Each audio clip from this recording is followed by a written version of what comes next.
बिस्मिल्लाहिर्रहमानिर्रहीम, अस्सलाम वालेकुम। आप इजी वीज़ा यूट्यूब चैनल देख रहे हैं।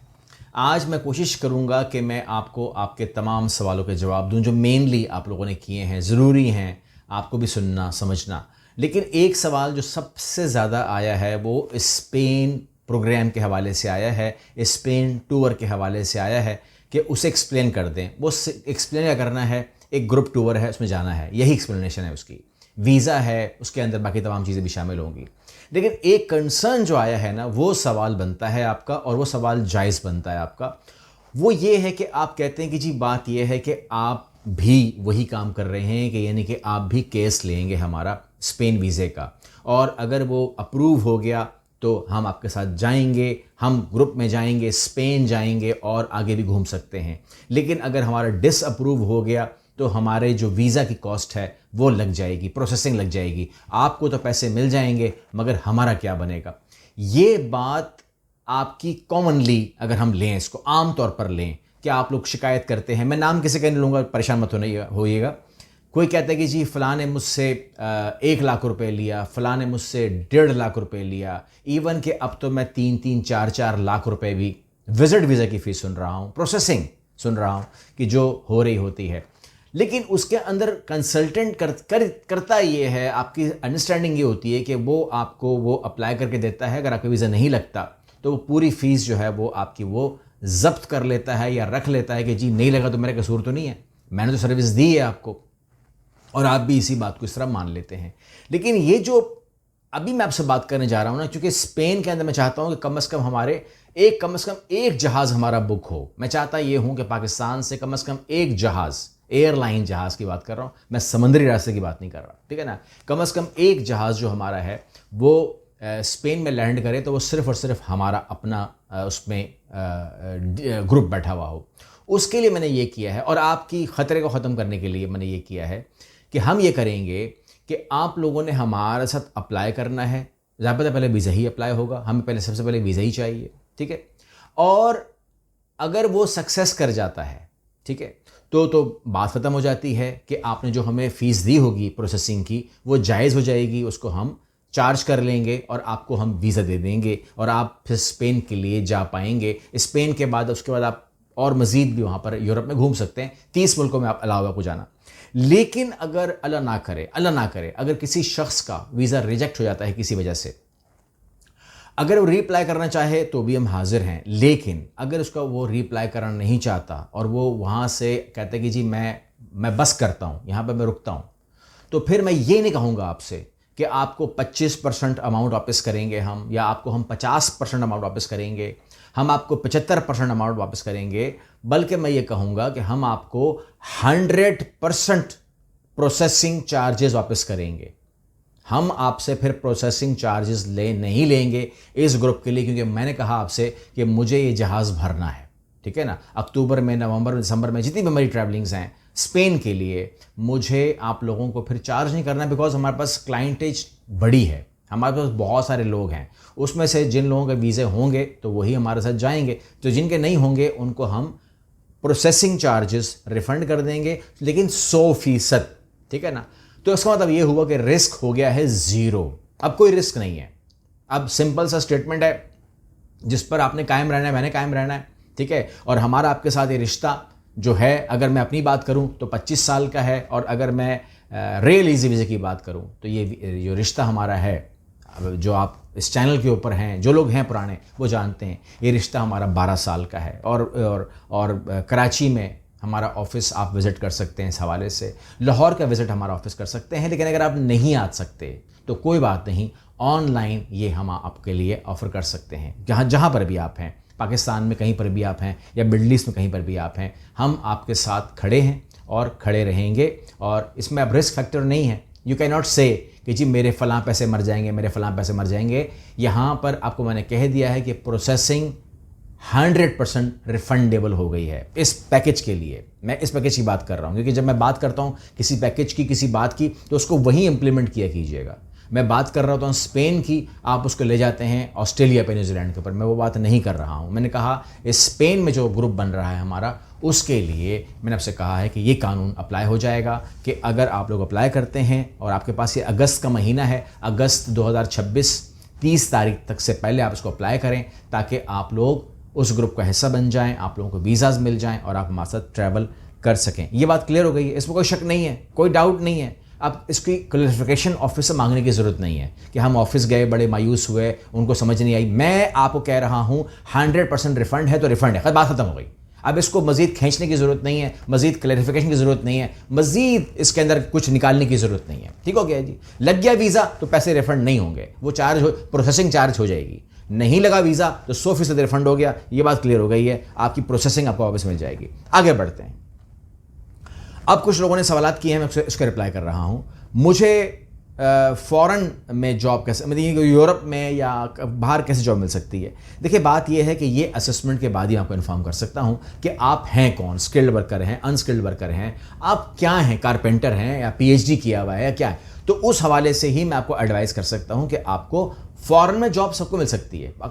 वो हम मजाक कर रहे थे अभी कि पाकिस्तानी कहाँ नहीं है, तो पाकिस्तानी वहाँ भी है जहाँ उसको नहीं होना चाहिए, ठीक है ना। मैं नाम नहीं ले रहा, लेकिन पाकिस्तानी वहाँ भी है। मतलब ये हुआ कि दुनिया का कोई कोना ऐसा नहीं है जहाँ पाकिस्तानी नहीं है, जॉब कर रहा है, वर्क कर रहा है और लीगल काम कर रहा है और उसी से ज़र मुबादला बना रहा है और पाकिस्तान की बैकबोन बना हुआ है इस टाइम हमारा फॉरेन वर्कर। ठीक है, तो फॉरेन में आप भी काम कर सकते हैं, मगर आपकी प्रोफाइल देखने के बाद ही मैं आपको एडवाइस कर पाऊँगा। आगे आते हैं जी, कौन सी कंट्रीज़ में ज़्यादा जॉब मिल जाती हैं या मिल रही हैं, रेशो किसका ज़्यादा अच्छा है? ये सवाल आपका अच्छा है। Romania, Poland, Hungary, Croatia, Germany भरा हुआ है, ऑस्ट्रेलिया में जॉब्स बहुत हैं, कनाडा में थोड़ा सा मसला है लेकिन जॉब्स मिल जाती हैं, न्यूजीलैंड में अच्छी जॉब्स मिल जाती हैं। इसके अलावा भी बहुत कुछ है। अच्छा, यहाँ पर आप कहते हैं कि क्या जॉब्स के लिए आइल्स भी करना पड़ेगा? हर जॉब के लिए आइल्स करना ज़रूरी नहीं होता। नॉर्मली यूरोप में ये चीज़ें नहीं मांगी जाती हैं, लेकिन ऑस्ट्रेलिया के लिए, कनाडा के लिए, न्यूजीलैंड के लिए मांगी जाती हैं। ये आपके इल्म में होना चाहिए। फिर आप कहते हैं कि जी कितना एक्सपीरियंस होना चाहिए? कम से कम 2 साल एक्सपीरियंस जो है वो आपको प्रूफ करना पड़ता है, ये बहुत ज़रूरी होता है। आप कहते हैं सैलरी कितनी होगी? अरे कितनी भी हो यार, पहले जॉब पकड़ा करो, पहले साल जॉब पकड़ा करो, पहले साल सैलरी मत आया करो। ठीक है ना। जिस मुल्क से आप बिलोंग करते हैं वहाँ पर ये सवाल नहीं बनता। हाँ, अगर आप अमेरिकन होते या आप होते सिंगापुर से या किसी और मुल्क से तो फिर सैलरी कंपैरिजन भी कर लेते और उसका हम बात भी कर लेते। अच्छा, यहाँ पर आप कहते हैं कि जी क्या मैं विजिट वीज़ा पे जाके वर्क भी कर सकता हूँ? नहीं जी, विजिट वीज़ा पे जाके वर्क नहीं कर सकते। हाँ, कुछ मुल्कों में कन्वर्जन अवेलेबल है तो वो आप कर सकते हैं, लेकिन हर जगह ऐसा नहीं होता। अच्छा, आप कहते हैं कि जी क्या हर आदमी इमिग्रेशन अप्लाई कर सकता है? इमिग्रेशन हर आदमी अप्लाई ज़रूर कर सकता है, लेकिन उसकी प्रोफाइल होनी चाहिए।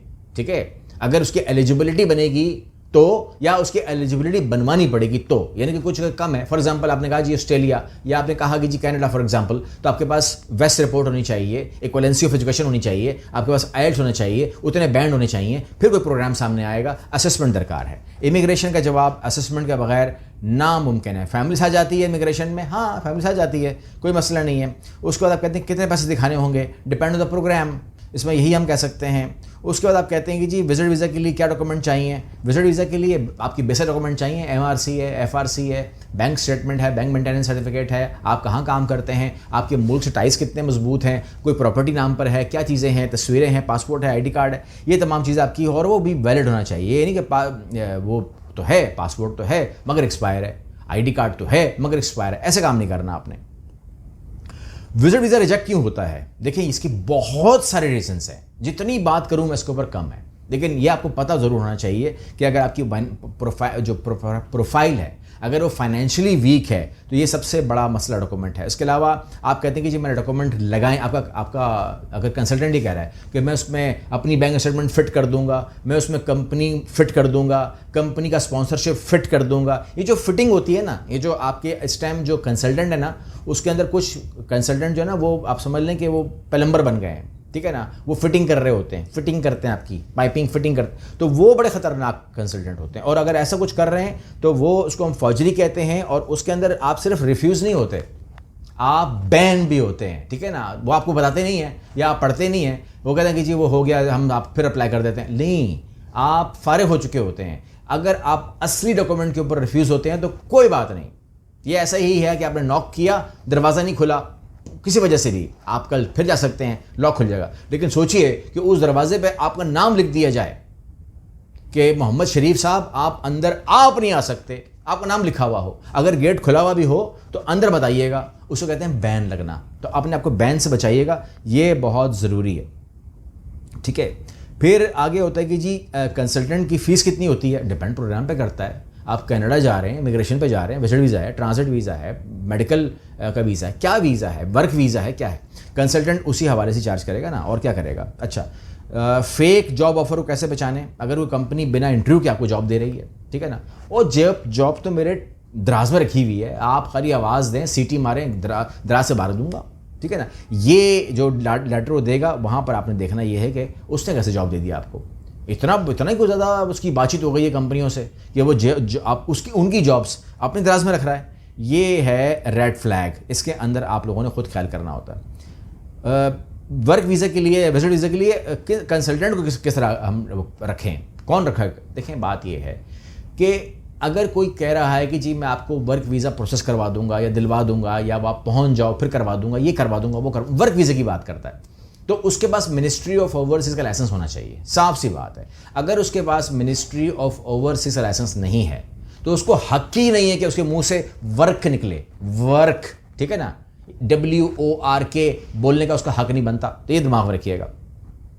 बाकी अगर विजिट वीज़ा की बात करें या ट्रांजिट की बात करें या टूरिज्म की बात करें, तो उसके लिए ट्रैवल एजेंट का लाइसेंस जो है वो काफ़ी होता है, ये दिमाग में रखिएगा। यहाँ पर आपको मिनिस्ट्री ऑफ टूरिज्म जारी कर देती है। अच्छा, अगर वीज़ा रिजेक्ट हो जाए दोबारा अप्लाई कर सकते हैं, हाँ कर सकते हैं, कोई मसला कोई नहीं है। अच्छा, कंसल्टेंट गारंटी क्या दे सकता है, कंसल्टेंट आपको गारंटी दे सकता है, अगर अच्छा कंसल्टेंट होगा, कि आपका जो पेपर वर्क है पूरा मैं करूँगा, आपका डॉक्यूमेंट्स के ऊपर कभी इतराज़ नहीं होगा, आपकी फ़ाइल के ऊपर कभी इतराज़ नहीं होगा, ठीक है। कभी नहीं कहा जाएगा कि इसमें मिसिंग है, जैसे मैं देखता हूँ ना अक्सर लोगों का मिसिंग डॉक्यूमेंट होते हैं, फाइल पूरी नहीं होती, तो आपका जो एम्बेसी है ना वो ये नहीं बोलती कि आपने तो फलां डॉक्यूमेंट तो लगाया ही नहीं, SOP तो लगाया ही नहीं, ठीक है ना, आपने अपनी फलां चीज़ तो लगाई नहीं। वो आपको कहते हैं कि जी आपके ना आने पे मुझे, आपके ऊपर मुझे डाउट है कि अगर आप यहाँ पर हो गए, आ गए, तो आप वक्त मुकर्ररा पर वापस नहीं जाएंगे, या आपको ये लिख के देता है, क्योंकि उसके ऊपर लीगल एक्शन नहीं होता ना, तो इसलिए वो यही कर देते हैं। बाद में जब उन्हें खिंचाई होती है तो कहते हैं कि 4 डॉक्यूमेंट मिस हैं, 2 डॉक्यूमेंट मिस हैं, 1 डॉक्यूमेंट मिस है, तो फिर वो बात बचा लेता है अपने आप को, ठीक है ना। अदरवाइज इसके ऊपर कोई लीगल एक्शन है ही नहीं। तो अगर वो कह देगा ना आपको, फॉर एग्जाम्पल आपने बैंक स्टेटमेंट लगाई हुई है कि ये कम है और वो लगी हुई 30 लाख रुपए की, तो जाहिर बात है वो फिर फंसता है इस बात के ऊपर ना कि भाई ये 10 दिन के लिए आ रहा है, 30 लाख रुपए भी कम है, तो फिर कितने होने चाहिए। लेकिन वहाँ पर वो इतराज़ लगाएगा, जिस तरह 179 बिल मारते हैं ना आपके ऊपर, तो जो अक्सर मुझे दिखाते हैं, लेटर भेज रहे होते हैं दबा के, मेरा ऑफिस जो शिकायतें हैं, शिकायती मरकज़ बन चुका है हमारा ऑफिस, जो कंसल्टेंट्स की शिकायतें हैं, जो एम्बेसीज की शिकायतें हैं, जो काउंसलर्स की शिकायतें हैं, जो भी शिकायतें हैं हमारे ऑफिस के अंदर ज़्यादा उसी की बात होती है, ठीक है ना। यानी कि कोई भी कोई कागज़ पकड़ा दे, मुझे ऐसे कहते हैं वेरीफाई कर दो जैसे अल्लाह माफ़ करे मैं कोई उनका कोई सर्च इंजन बना हुआ हूँ, ठीक है ना, जो भी डॉक्यूमेंट हो मैंने करना है। तो ऐसा जुल्म मत करें, हम भी काम कर रहे हैं, ठीक है ना, हमारे पास भी क्लाइंट्स होते हैं, उनको हम देख रहे होते हैं, मतलब हम बिल्कुल ऐसे नहीं वो कर रहे, उसी में से ही हम टाइम निकाल करके आप लोगों को ये कोशिश भी कर रहे होते हैं कि आप लर्निंग भी करें, सीखें भी, ठीक है ना, अपनी भी आंखें खोलें, अपने भी कान खोलें, अपनी भी अक्ल इस्तेमाल करें, ताकि आप इस ख़तरनाक प्रोजेक्ट्स के अंदर अपने आप को सेव करें, अपनी स्किन सेव करें, अपने आप को सेव करें, अपने प्यारों को सेव करें, अपने आप को सेव करें, कम से कम अपने आप को सेव करें, ठीक है ना। तो ये बहुत ज़रूरी है, क्योंकि अगर आप प्यारी प्यारी बातों में, मीठी मीठी बातों में आ जाएंगे या पर्सनैलिटी में आ जाएंगे कि वो कोट पहनता है, टाई पहनता है और टाइट करके वो शेव करता है, टाइट करके उसकी, तो ये इनमें नहीं जाना आपने। उसकी टाई कोट से हमें नहीं वीज़ा मिलेगा, हमको वीज़ा मिलेगा आपकी डॉक्यूमेंटेशन से। वो क्या वो पूरी है, क्या उसने प्रूफ कर दिया है कि आपका इस मुल्क में वापस आना ज़रूरी है, ठीक है ना, टाइज प्रूफ कर दिए हैं, बैंक स्टेटमेंट ठीक है, आपकी तमाम डॉक्यूमेंट अगर ऑर्डर में है तो कोई वजह नहीं है कि आपको वीज़ा ना दिया जाए। और बाकी फिर डिपेंड करता है कि वीज़ा कौन सा वाला है, ठीक है ना, उसके अंदर उसकी रिक्वायरमेंट्स क्या हैं, ट्रैवल हिस्ट्री चाहिए नहीं चाहिए, इमिग्रेशन है या विजिट है या स्टडी वीज़ा है या वर्क वीज़ा है या क्या वीज़ा है, कहाँ जा रहे हो और उसमें क्या कौन सा डॉक्यूमेंट ज़रूरी है। ये तमाम चीज़ें जो हैं एक थोड़ी सी कंसल्टेशन मांगता है, हल्की सी कंसल्टेशन हो जाती है तो उसके अंदर असेसमेंट हो जाती है। असेसमेंट हो जाती है तो पिक्चर साफ हो जाती है कि अप्लाई कहाँ करना है, कब करना है, अभी करना है या तैयारी करनी है, कमी पेशी पूरी करनी है, या जो भी करना है सामने चला जाती है। मैं उम्मीद करता हूँ कि मैंने कोशिश की है कि मैं इस वीडियो में आप लोगों को लर्निंग ऑफ एजुकेशन दूँ। अगर आपको मिली है कोई एजुकेशन लर्निंग मिली है तो अपने भाइयों के लिए, अपनी बहनों के लिए इसको शेयर करें, आगे बढ़ाएं इसको, ताकि अगर एक बंदा भी बच गया ना इस वीडियो से, अगर एक बंदा भी सेफ हो गया तो यकीन जानिए कि उसका जो सवाब है, यानी कि बहुत लोग जो बचते हैं ना, वो मुझे मिलते हैं, एयरपोर्ट पे मिलते हैं, चलते हुए मिल जाते हैं, तो वो दुआएं देते हैं। और ये दुआएं यकीन मानिए कि हमारा जो सिस्टम चल रहा है ना इस टाइम, वो सिर्फ और सिर्फ इस टाइम दुआओं पर चल रहा है। कमाने आप लोग देते नहीं हैं हमको, ठीक है, तो कम से कम दुआएं जो है ना वो हमें लेके चल रही हैं आपकी। अगली वीडियो मिलते हैं, अल्लाह हाफिज़।